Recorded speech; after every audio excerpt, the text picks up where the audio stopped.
Today we'd like to bring some attention to softening the chest and relaxing the lower back.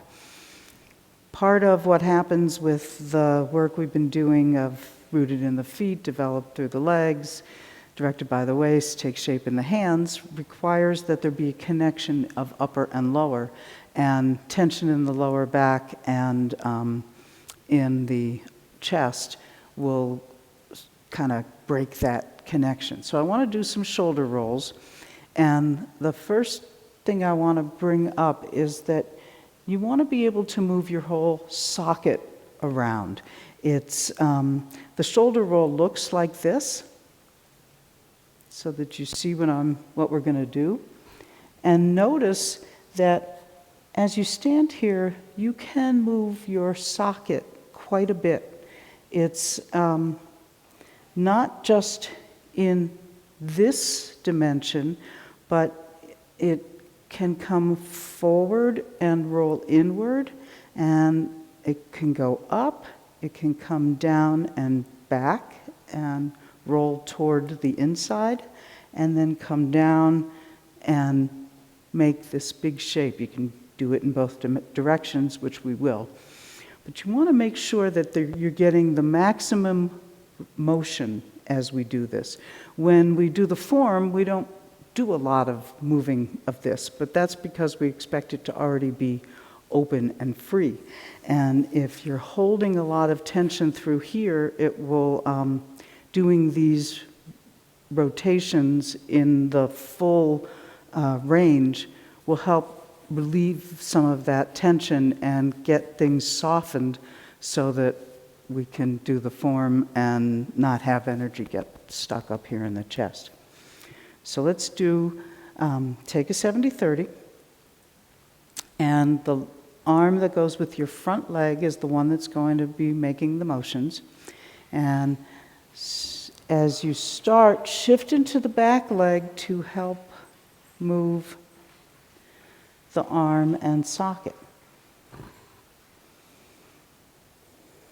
Now keep your arm long. The motion doesn't require your hand. It's not something happening like this. It's in here. So you can think about leaving your hand on your thigh and making a little bit of a rotation, like a circle, as you rotate the socket. It comes up and over, under as you come forward, turns in, up, down the back, making as much motion as you possibly can.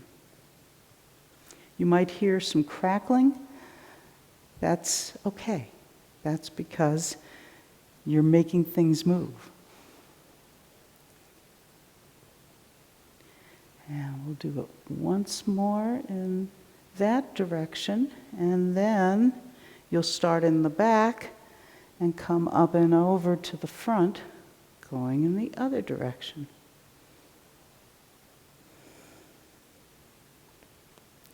Really moving that whole socket around, getting it to open up.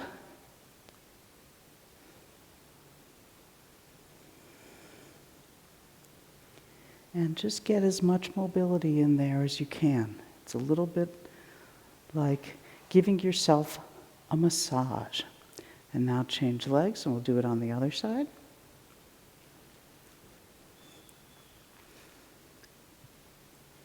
Full rotation, as much as you can get it to move. Comes toward the center line, up and over, toward your spine, and down. Notice places where it doesn't move smoothly, where it gets kind of caught, making angular shapes. Try and get it to go as round as possible. Don't neglect the bottom. Easy to just bring it across the bottom straight. Try to keep it rotating.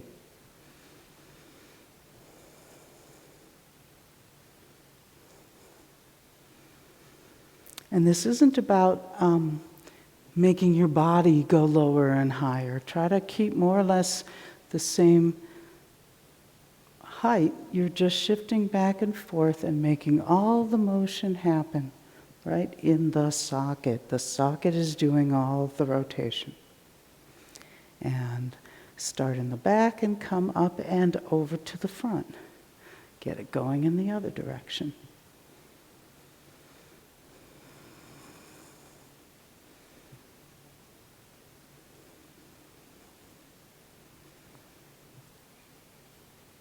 Noticing places it doesn't want to move. And see if you can coax it to get some motion in there.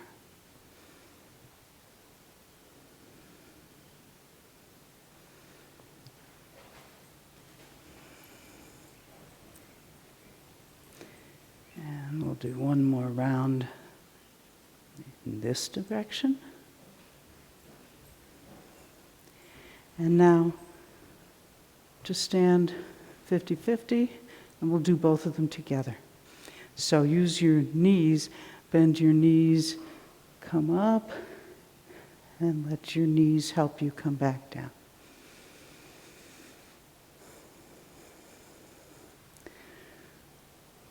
Getting as much motion as you can, bringing them toward each other in the front and in the back.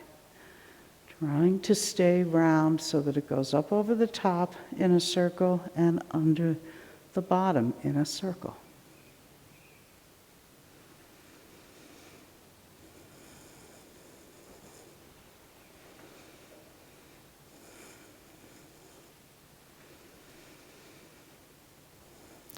And then the other direction.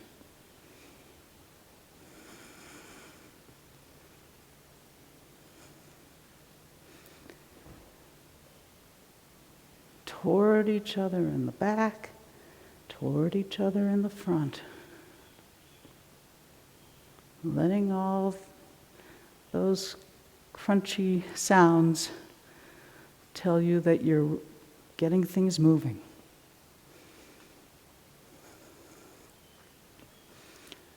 And take a rest. Another little opening exercise I want to do to try and get this part moving, because we tend to get kind of welded here, and particularly while we're doing the form, because there isn't a lot of, we're not moving like this, it can get very much kind of frozen together.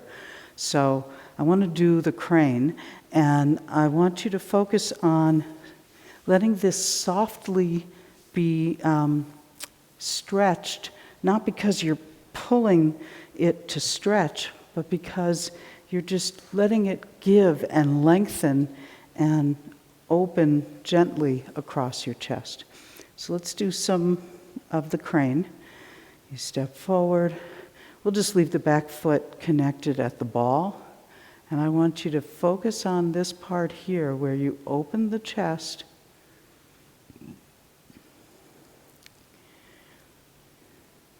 By gently releasing from the front. And this isn't an action where you're pulling your scapula together. It's an action where the chest is lengthening and softening. So think of it as really giving you more space across the chest. And you don't want to go to a place that's going to create tension. So I want to stop somewhere that I'm still soft. If I keep going, now I'm creating tension. So pay attention to where that place is on you. And every time, make sure that you keep it in the place that's soft and relaxed and open, not a place where it gets tense and pulled. Because the whole point here is to soften the chest. The chest wants to be receptive. And that means it's got to be open. So breathing, relaxing, and just softening the chest.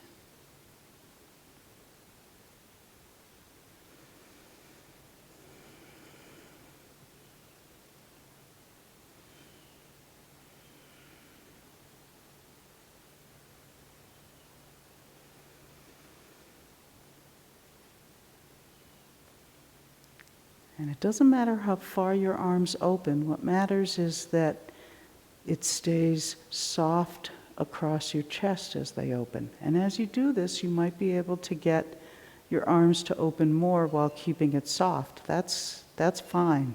But don't look for an external place that you take your arms to that allows tension to creep into your chest. The whole point is to help it gently open up.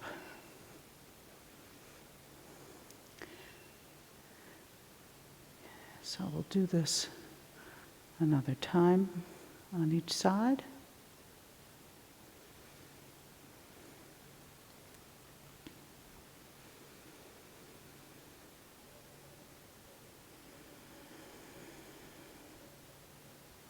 Okay.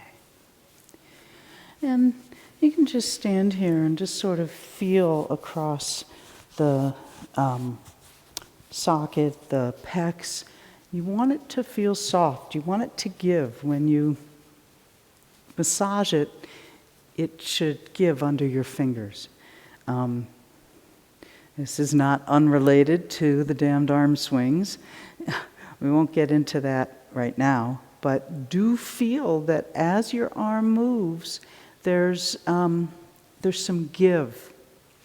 So the Yang Cheng Fu's second important point is contain the chest and raise the back is how it gets translated, which can seem a little strange. So the contain part is like holding something in your mouth, like a lozenge or something. It's a whole, letting it be contained without hardening to do that. But it's very much a little concave, if you will, and that's what creates the raise the back. They're not two things, they're one thing. And in particular, Jane used to have us, she would tell us to hang the chest and fill the back. That what we tend to hold up here, we take away from down here, and so get an extreme curve in the spine that brings the chest forward and up. So notice this kind of a feeling, and we want to do the opposite. We want, rather than this being a protrusion, we want this to be more of a hollow. That's the contain quality. And then let what you release here drop down into the lower back. So this is, this takes practice, but looking for this shape will really help. The body is its own yin-yang, and this is a yin concave place, and there's a dot of yin back here, but the back is yang. So you want to let this go and the back be what firms, not the front. Jane would also do something with us that I'm going to demonstrate on Lee so that you can see what it is, and then you could probably do it for yourself. She would come around to us and put her hands over here on the kidney area, lower back, and say, breathe into my hands. And so as you, it's not a big dramatic thing, but it is a difference. We're not used to thinking about breathing into the back, but you want to let this area here expand, and she would put her hands there as a way for us to find that feeling, to have something to expand into. Lee's doing a nice job. Okay, you can take a break. So you can do that to yourself. You can put your hands back here. It might be easier to put them on the backs rather than this way. That's a little awkward. But as you do this, just stand here. Bend your knees a little bit, bend your hip joints just a little bit, and breathe. And try to feel that you're breathing into your hands. And the opposite of this would be breathing into your chest. So you can try it out. And of course, to breathe into your lower back, you're also going to breathe into the front. So the whole dantian area is taking in your breath. But then just breathe up in your chest. And notice how that doesn't affect the lower back the same way. So you want to really let everything that's up here wants to sink. Part of where we sink is that we don't want to hold energy up here and tension and our breathing.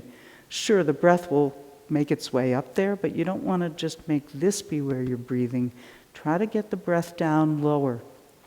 And in particular, become aware of the lower back and the ability to breathe into it like it was an inner tube around you that you can inflate with your breath.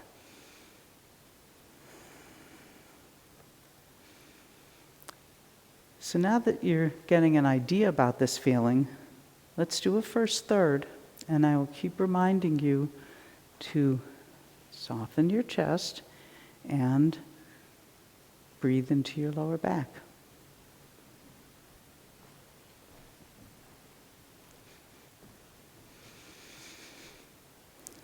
So as you're standing here, relaxing, letting the chest hang, feeling the lower back fill, and begin.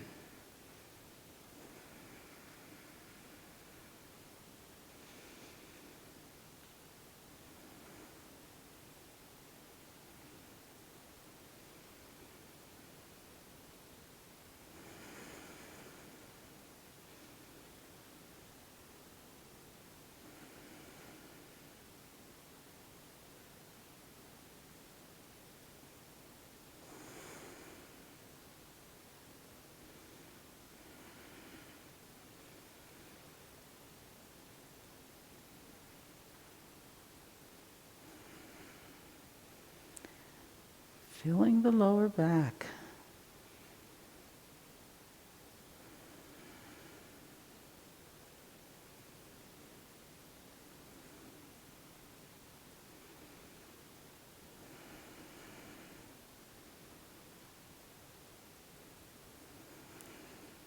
Keep softening the chest.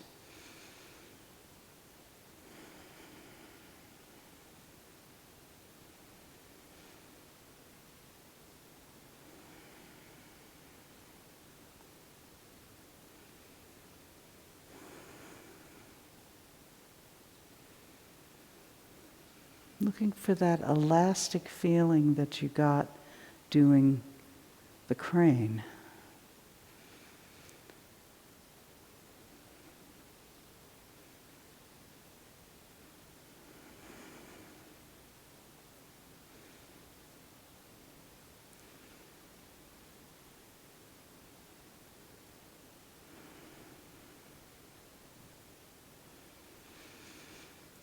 And keeping your breath working through the lower back.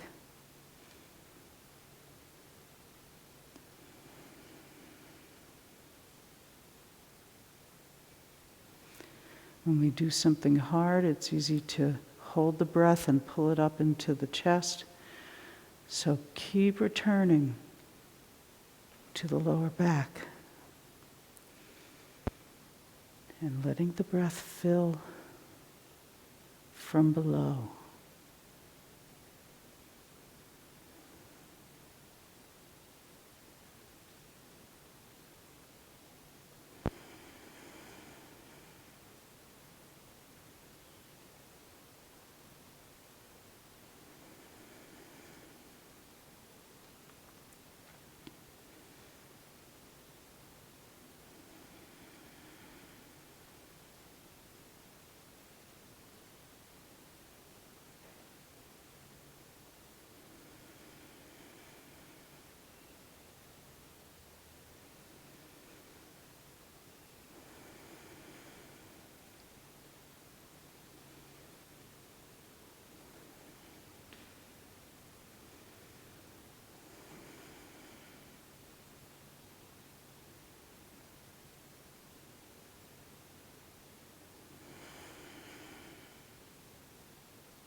And as you stand here, breathe into your kidneys as if Jane's hands were resting on your lower back, and let your breath fill them.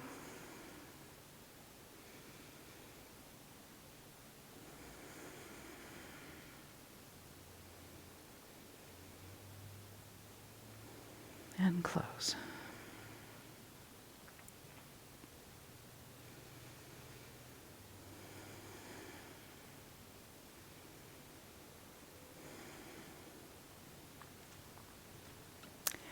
And so the way that the arms move, we keep saying this in different ways, that you don't want the localized muscle of the arms to be what moves your arms. You want it to be a more whole body experience.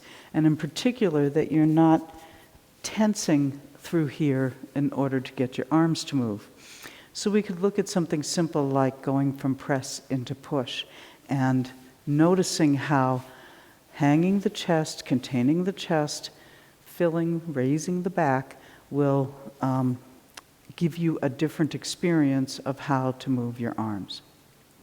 So let's just start in press. And as you stand here, feel that this is rounded. There's a little bit of a concavity where your arms come a little bit forward here. We're not two-dimensional where the shoulder is right back along your center line. Let it fall to a natural place a little bit in front so that you have that concave quality, and there's something that, a little basket that can receive here. And then as you sit away from the arms, as you shift the weight, there's nothing pulling across your chest. The elbows drop into your root, and they come back out without tightening across the chest. So just try doing this a few times.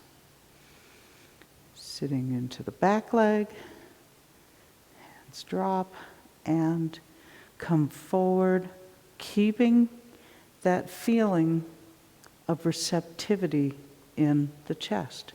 And again.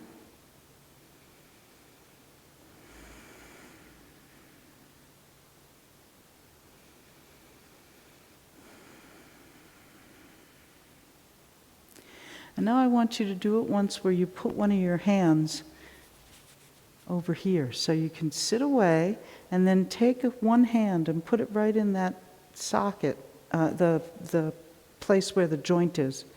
And as you come forward, feel that it moves without tightening this space. So I'll do it facing you once. You're going to sit away from your hands and then put one hand right across the joint, and as you sit into your back leg and the elbows drop, feel that this stays soft. And when you come forward to push, feel that this actually stays soft and open, and that there's a little place for your hand to go. And we can do the opposite so that you get the feeling. As you start to sit back, put your hand here and now pull your arm back and feel what that does. And as you come forward, push with your arm and feel how that bunches up and pushes on there. And now let's come back to the feeling of softening, making space. And as you come forward, there's still space, even as the arm comes forward. So that's the quality that you're looking for in the chest. You want it to be something that stays soft and opened. And this can be quite challenging as the moves get harder, but you can do it where this stays engaged, or you can try and let it go. And there was a time when I would practice different moves like this and just take one hand and put it in this space here to give me feedback about what was really going on there. Because as long as engagement is happening up here. It's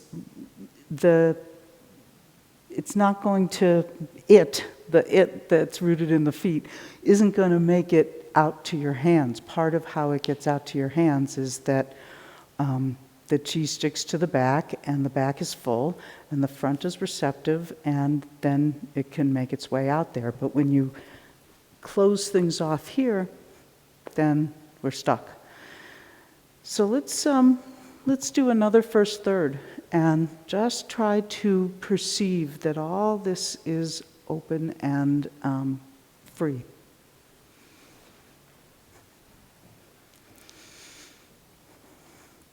So standing here, nice and soft, lower back is full, chest is empty.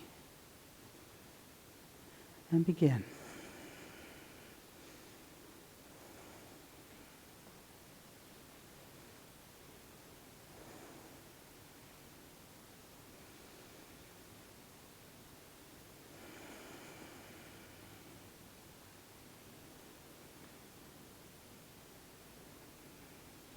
Chest stays soft as your arms move.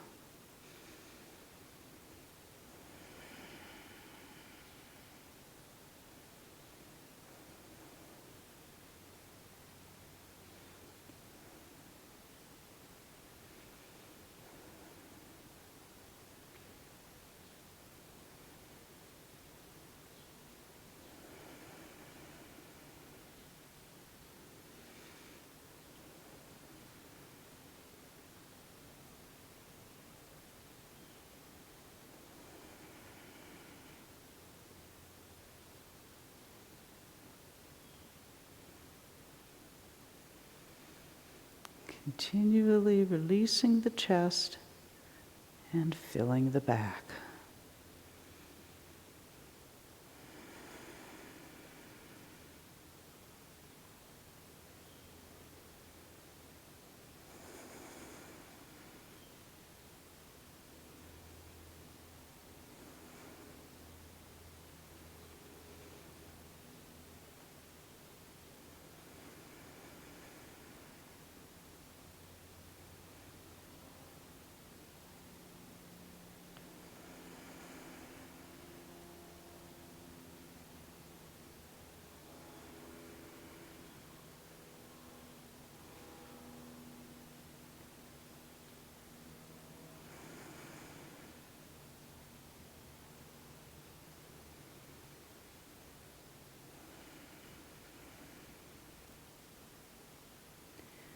Softening the chest, letting the lower back be full.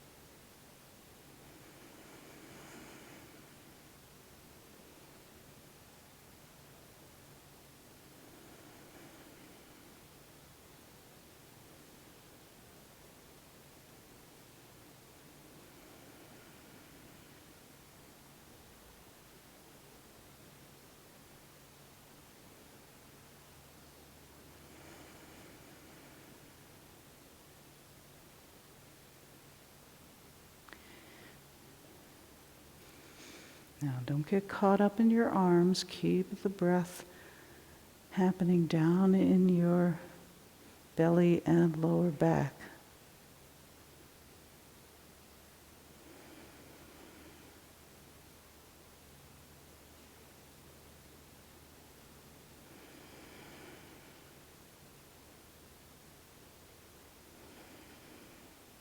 Letting the arms expand without tension in the chest.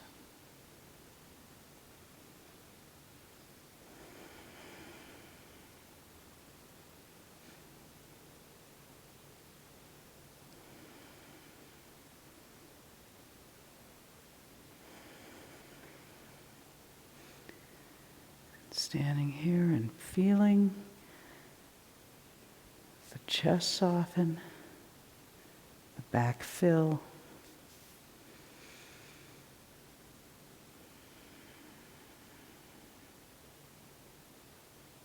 And rest your legs.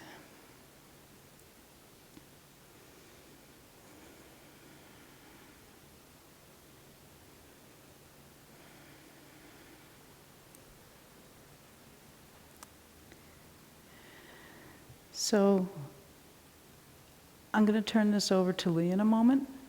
I just want to reiterate, letting this go, letting it soften, being receptive, and having a strong back but a soft front is part of how we're going to make all this be Tai Chi and not just waving our arms around.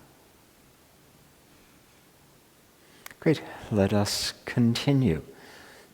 So a lot of what Beth worked on in that first half hour is actually getting some mobility into your chest, right? So just do the shoulder roll again for a second with me here, and put your other hand on the top of your chest, and feel as you move the shoulder socket around, feel all the change that's going on inside there in the chest.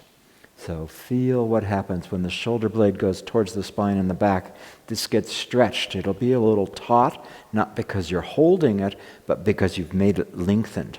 And as it comes towards the front here, it should be soft and bunched. It's all mashed in there, but it should be soft, not hard. And so feel this change happening as you go around, and change to the other side so you can feel the other arm. I'm not redoing this. I'm just wanting to bring your attention to the amount of change that happens there in the front, bunched, as it goes towards the back, stretched, but all the way through here, these muscles are getting moved, lengthened and contracted, but they're not doing, they're not pulling as you go there.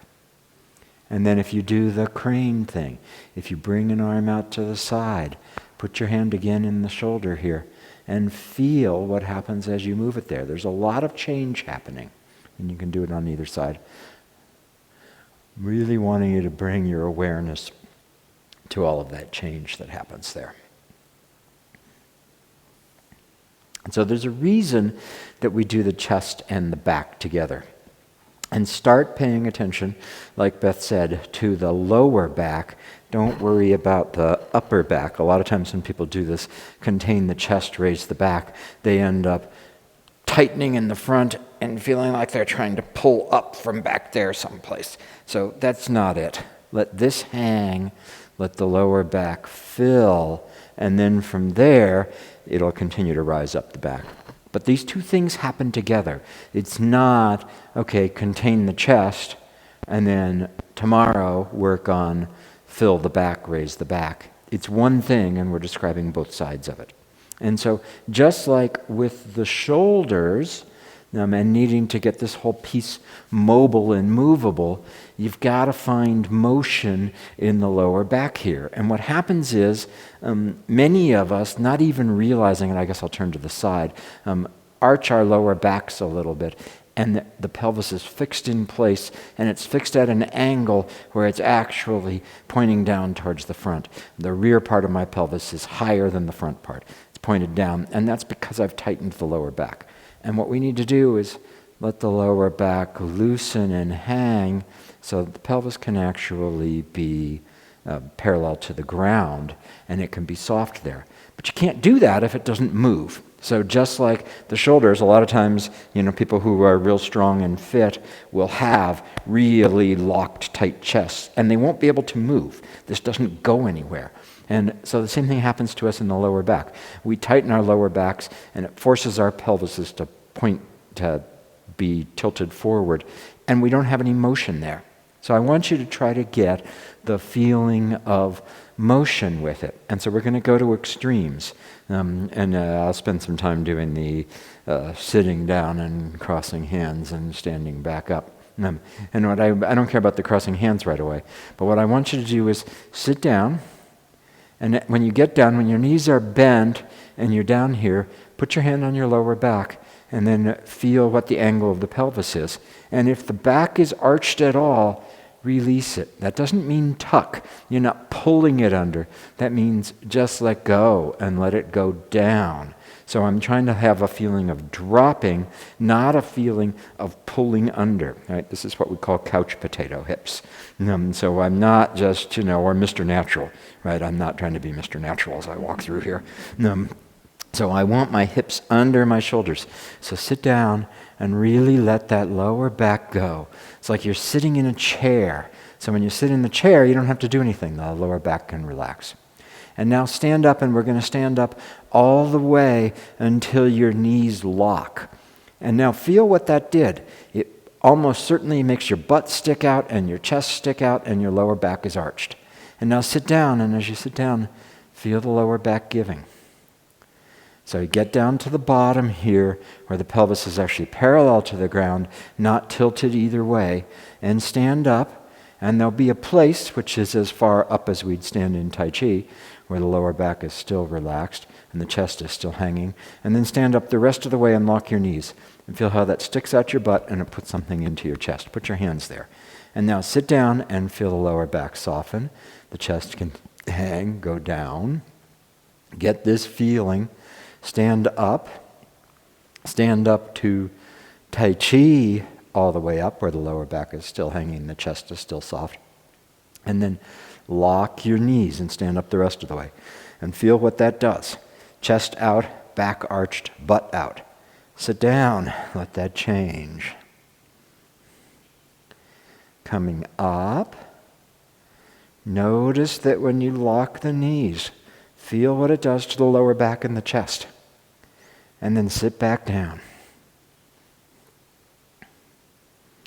And then stand up, not all the way this time. Stand up as much as you can while still keeping that chest hanging, lower back relaxed. And so sit down and up from there a couple times. And notice where your top is. It may not be as high as you think. That if you go further than that, you'll start to arch the back and thrust the chest. So really notice where that is. And sit up and down on your own, really feeling those till you find that place where when you stand up it starts to arch the back, until you get the lower back to really hang. The bottom's the easiest place to do that.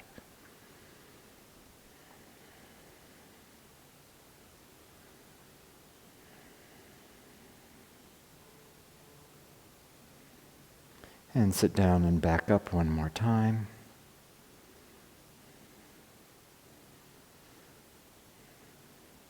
And take a break.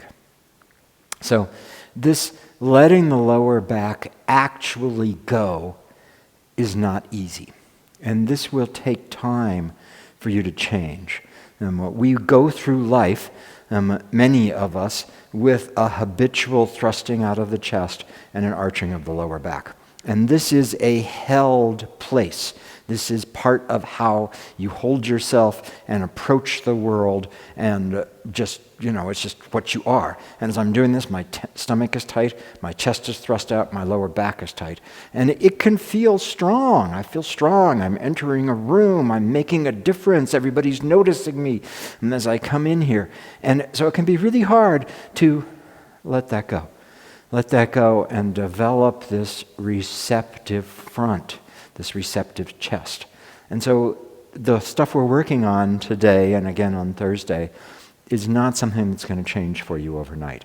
You have to do the work and you have to continually keep letting go and noticing when you go to that place. Especially people who have to stand around a lot. I used to work a lot of trade shows. When you stand in trade shows, one of the first mistakes that people make is locking their knees and going like this. And the great thing about this is that it means that my muscles get a break because the skeletal system will actually lock in place so I won't fall. But it's a horrible place to be. It puts all this other tension in the body. And so you have to learn to not go to that place that can seem convenient.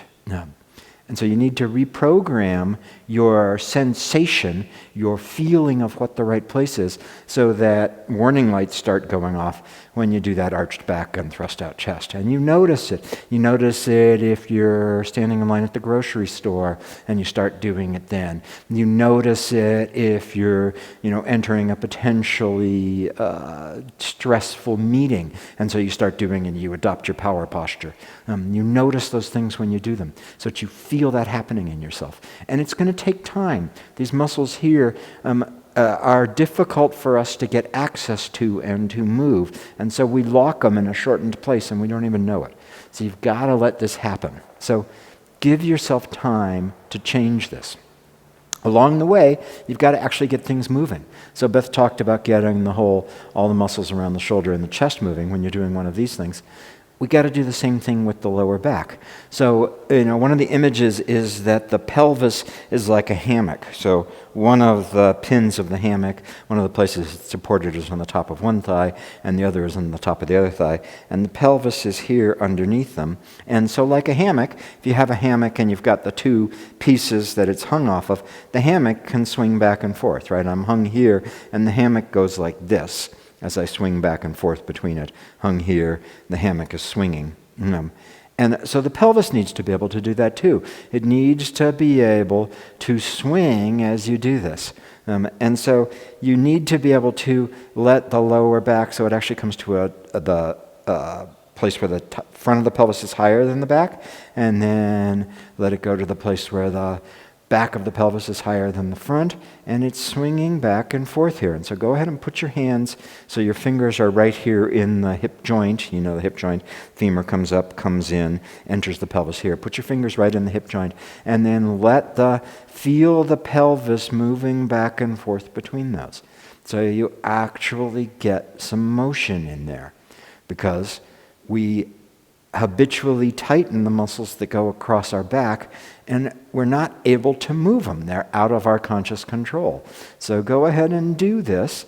You're, probably at home by yourself, so nobody's going to see you thrusting your pelvis around. So go ahead and do it. The saying, swing your pelvis like no one's watching. So go ahead and do that. Get it moving. I want you to actually move so that you can feel that happening. And you can put your hands on your belly and on your lower back so that you feel those two changing. You've got to actually get awareness in there. Now in Tai Chi, just like with the shoulder rolls, so our shoulder sockets move all over the place, right? I can almost touch my ear with my shoulder, and that shoulder is way up. That's not what we do in Tai Chi, right? White crane does not look like this, where I'm trying to touch my shoulder to my ear. The shoulder stays there and the hand goes up, but you got to get mobility in there, so you've got a lot of motion.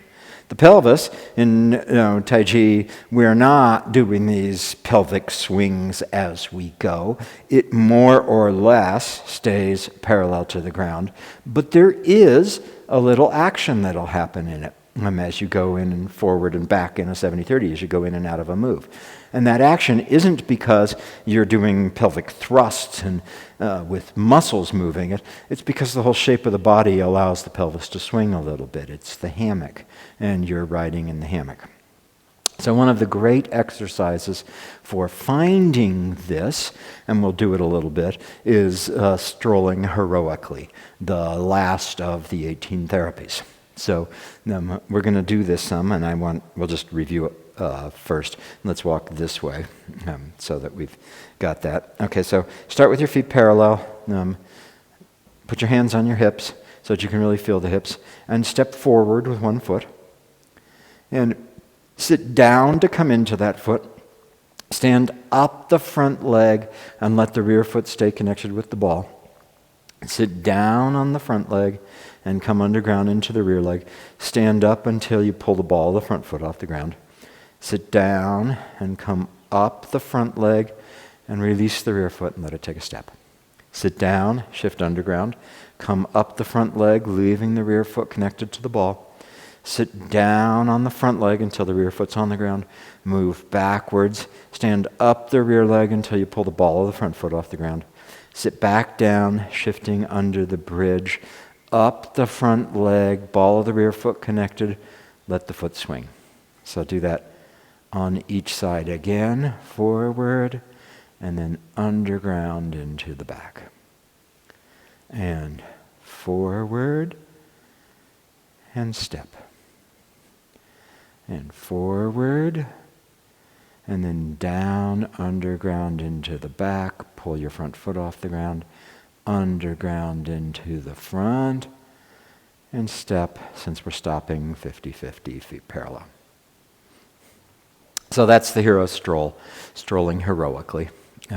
And this is a great exercise for a lot of reasons. And one of the things that it can help you do is find the parts of the foot so that you know the difference between the heel and the ball and the toe. When I'm coming forward here and I stand up, I keep the ball of the rear foot connected, not just the toe. And look what happened to my leg when I went to the toe. As I'm coming up the front leg and keeping the ball of the foot connected, the whole leg is on one curve from the hip joint through the knee down to the foot. When I let it go on the toe, the leg kind of just hangs and it loses the potential that was there before.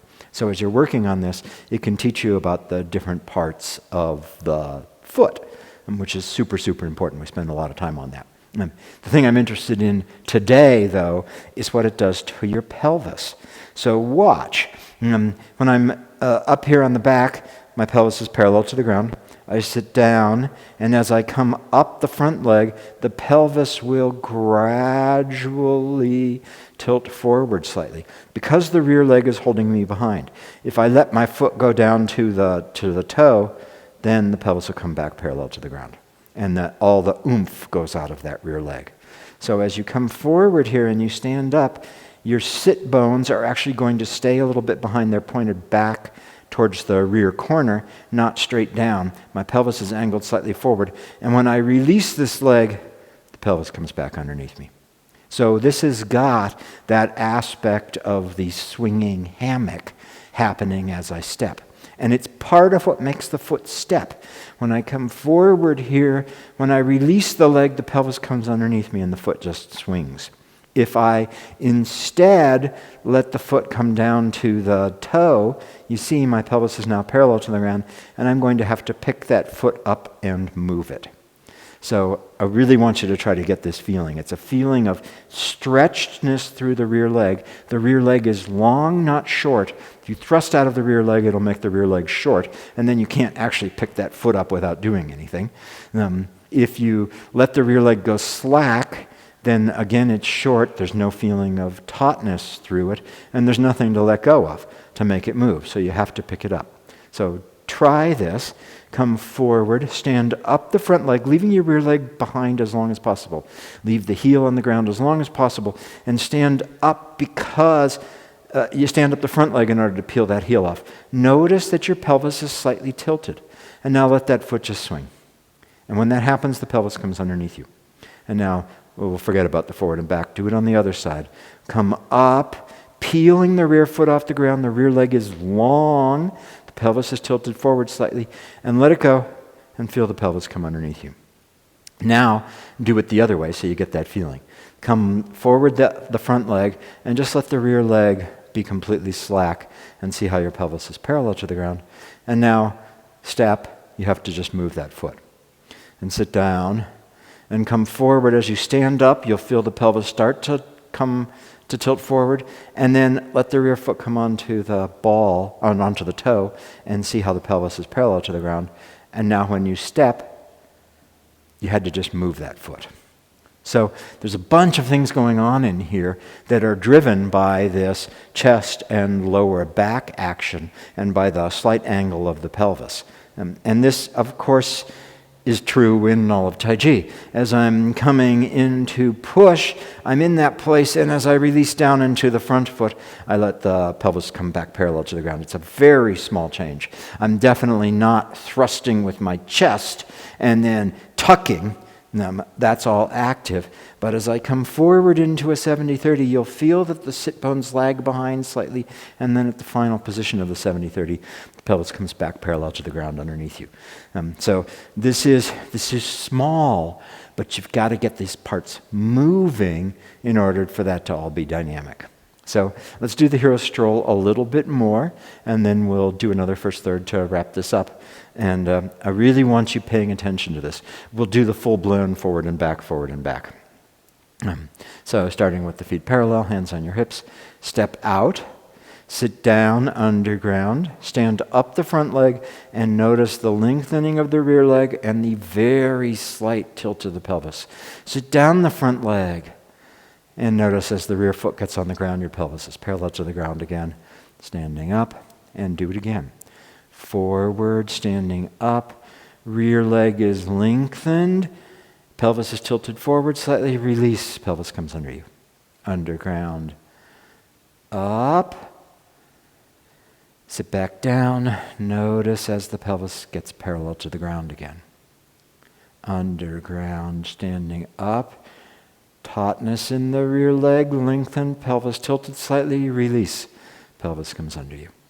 You can put one hand on the lower back too, so that you feel this happening. You can feel a little more arch, and as you sit down, that arch quiets. And as you come forward, you'll feel a little arch, and as you let go, the tailbone drops, that arch quiets.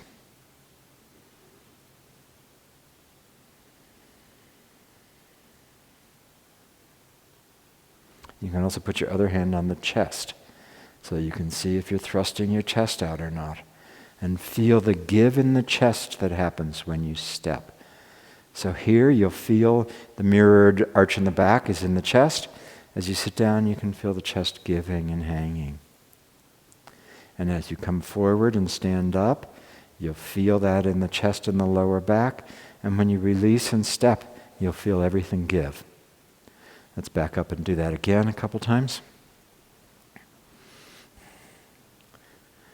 And put your hands wherever they is helpful to you so that you can really feel these changes. Tai Chi Chuan is an internal art. That means the changes on the inside are what's important. And if you can't feel those, then all you'll be reduced to doing is the external choreography. That's why we spend so much time on the feelings. He wants you to really perceive what's happening. Release. Potential energy created in the body, and this time you just let it go, letting everything hang. Again, create that potential energy and release it. The foot will step on its own when you do that.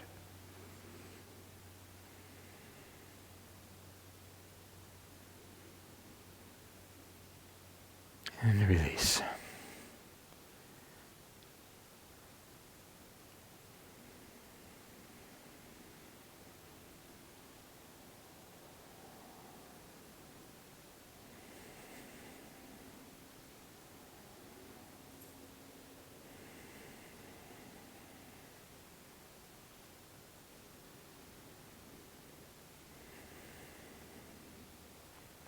Great. So, this work is quite personal and intimate. Sometimes in class, I will grab somebody's hips and get them to really feel this rotation of the pelvis.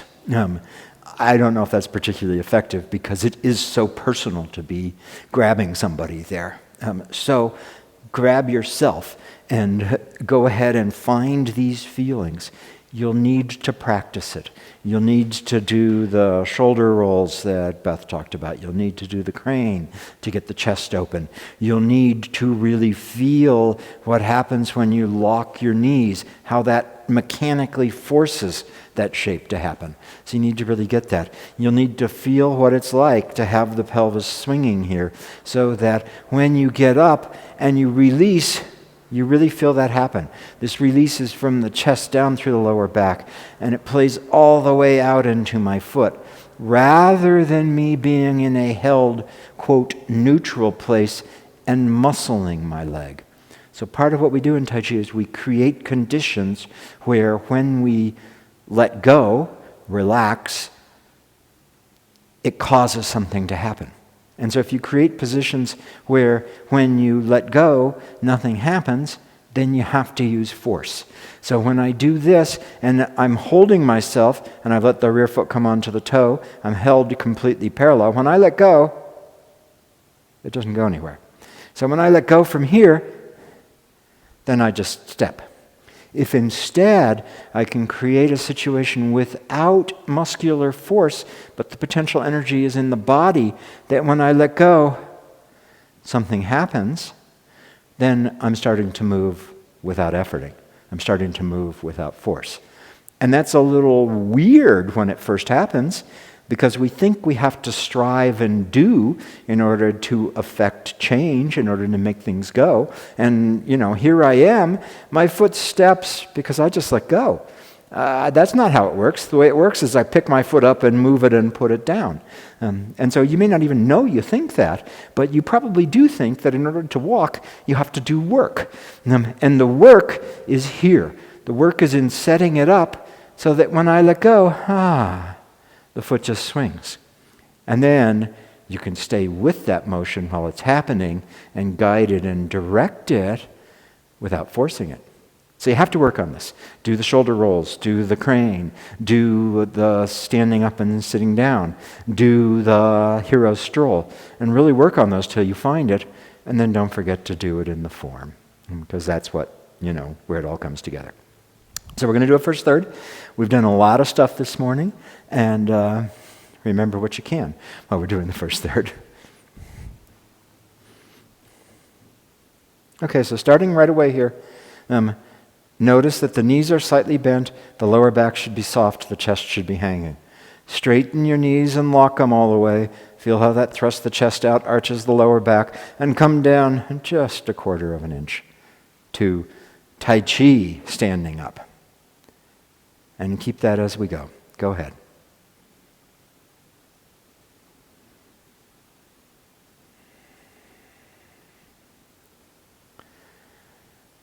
Standing up to the place where the lower back is still soft.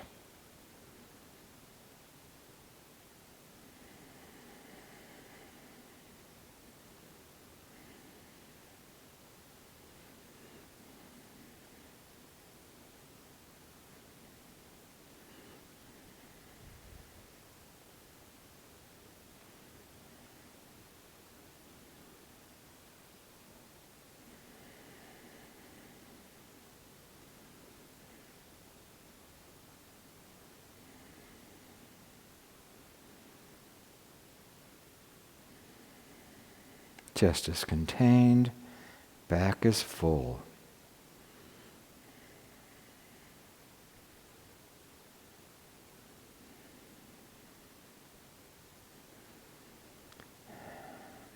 Relaxing the chest and arms, like Beth talked about.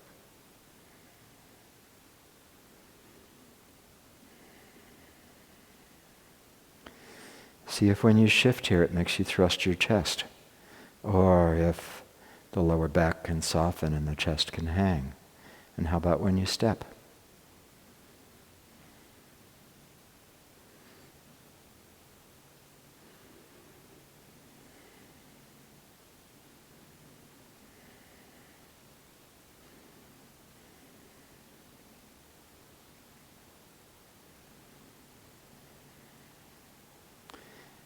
Chest contained, back is full and rising.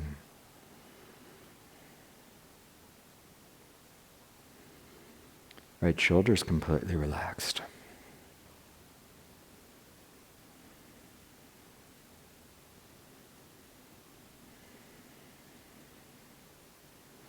Chest contained, lower back soft.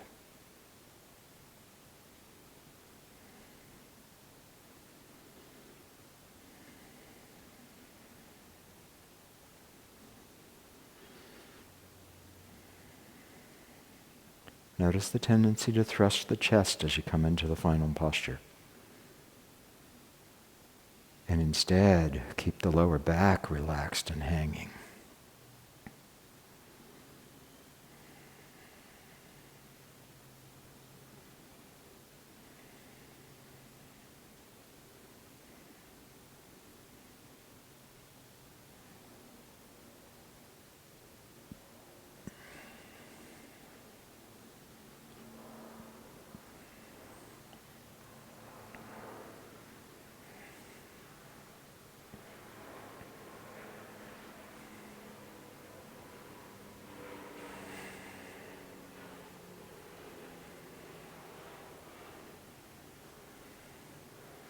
Stand here and cross hands for a second. Check your chest, check your lower back. Chest, this is an easy place for the chest to hang. This is an easy place for the lower back to soften. See if you're tucking your pelvis. Couch potato hips, Mr. Natural. Let it go. See if you're sticking your butt out, back arch, chest thrust out, and let it go. With the knees deeply bent like this is an easy place to actually get this chest lower back arrangement. And we're going to stand up in a second, and when we stand up, monitor your chest and lower back, and only stand up as far as you can keep them in this neutral place. So go ahead, stand up, and really check it out on your inside. Everything should finish with the pelvis still parallel to the ground, the chest still relaxed, the lower back still full and hanging.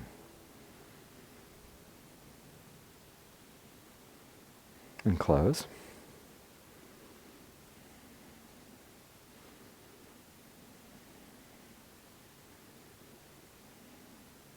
When you stood up here, how high did you stand up? How's the chest and lower back doing? So, now on with the rest of your day, your evening, wherever you are, and try to keep this feeling. Try to keep this feeling. And then remember it tomorrow when you practice again. Great. We'll do some more of this on Thursday, and till then, stay relaxed.